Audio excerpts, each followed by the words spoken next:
আসসালামু আলাইকুম এভরিওয়ান, সবাই কেমন আছেন? শুকর আলহামদুলিল্লাহ, আমি বেশ ভালো আছি। আশা করি সবাই ভালো আছেন। আমি গত 2 দিন আগে আপনাদেরকে দেখিয়েছিলাম ডাটা, আর আজকে সেই ডাটা দিয়ে রান্না করলাম ইলিশ মাছের ঝোল। কয়েকদিন যাবৎ খুব ব্যস্ততার মধ্যে দিন যাচ্ছে। বাচ্চারা একটু সিক হওয়াতে অনেক দৌড়ঝাঁপের মধ্যে যাচ্ছে দিন।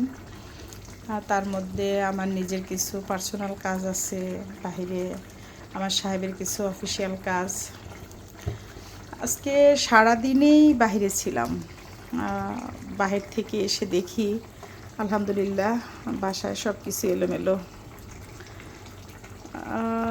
এলোমেলো থাকারই কথা, কারণ বাচ্চা বাসায় থাকলে এলোমেলো থাকবে, এটাই স্বাভাবিক।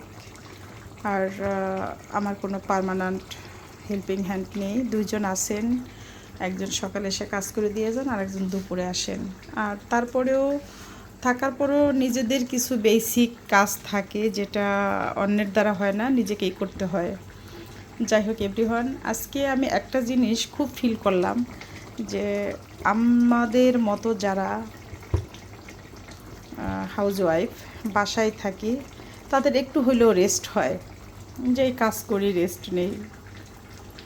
আর যারা কর্মজীবী মা আছেন, তাদের আসলে কতটা কষ্ট, যে সারাদিন অফিসের কাজ শেষ করে বাসায় এসে সব এলোমেলো, এগুলি সব গুছানো, আবার রান্না করা, সাহেবকে খাবার দেওয়া, বাচ্চাকে খাবার দেওয়া, বাচ্চাকে পড়তে বসানো, কোচিংয়ে পাঠানো, স্কুল থেকে আনা।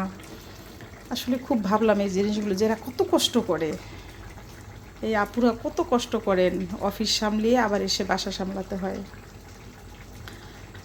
এটা একটা ভাবার বিষয় না, বলুন এভরিওয়ান? খুব কষ্ট হয় আসলে। আমরা যারা মা, তাদেরকে, আর যারা কর্মজীবী মা আছি, তাদের তো আরও বেশি কষ্ট। যাই হোক, সব মিলে আমাদের কষ্টের মধ্যে দিন যায়, তার মধ্যে আনন্দ থাকে, হাসি থাকে, দুঃখ থাকে, বেদনা থাকে।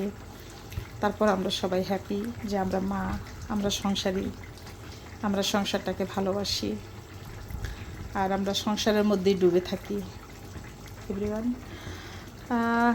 জানি না আমার কথার মধ্যে কোনো ভুল ত্রুটি হয়েছে কি না, বলে সবাই ক্ষমা সুন্দর দৃষ্টিতে দেখবেন। আর আল্লাহ সর্ব অবস্থা আমাদের মঙ্গল করুন। ভালো থাকুন, ভালো ভাবুন। আসসালামু আলাইকুম।